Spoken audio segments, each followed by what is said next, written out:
પણ મારા બાંભણિયાએ જો ખવડાવવામાં કઈ મિસ્ટેક રાખી હોય ને તો ઈ બાપ આયુનો આગેવાન ખેટલો પાછો પડે.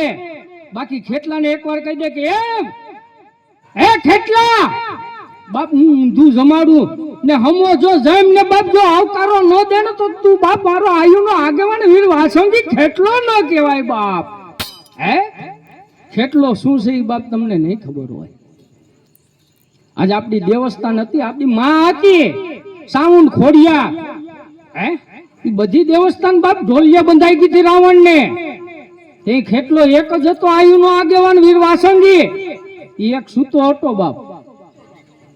હે મંડોદરી રાણીના પેંડીમાં જઈને જો માતાજીને છોડાવી આવતો હોય તો તમારા દેવસ્થાનમાં કઈ તાકાત ન હોય.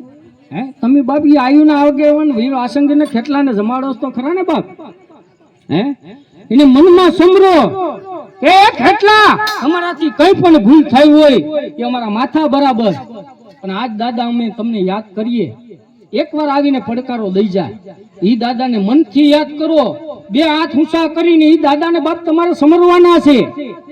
એ ખેતલવી જ્યાં ક્યાં હોય બાપ, આ તું આગેવાન છે, તું પેલો થાને મારી વાહન તારી માતાજીને લઈને આવ્યો અમારી.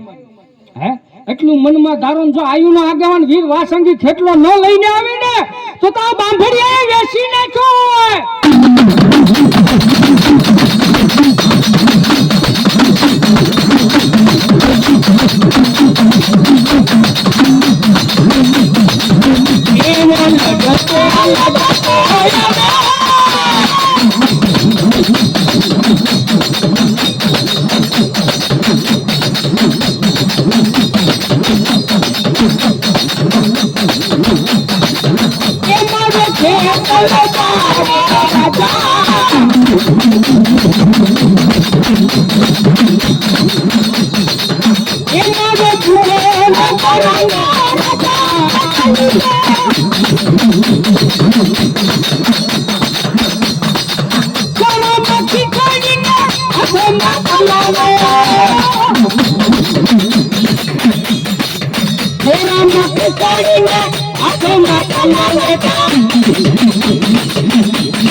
જય ખેટલા દાદા જય હો.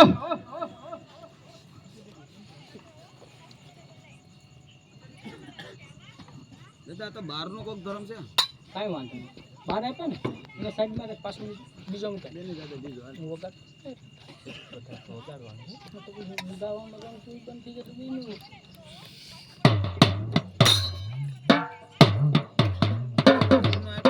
હે કે રાચા. હા એટલે આપણે તો એટલી તો ખબર પડી ગઈ બાદની રકમ જોજે પાછા ખરેખર અને સાઉન્ડ હે નીલી વસ્તુ બાપા ઈ તો અમને ભાગતો તો જા ખાલી બહાર રાખ્યા ને અમે બરાબર ભાગતો તો જાય ઈ તો અમને ખબર છે, અમે લઈને જ બેઠા હતા સુધી ભાગતો તો જા કે મેલી વસ્તુ આ છે એટલી તો એ તો કહેતો જા બોલ બોલ.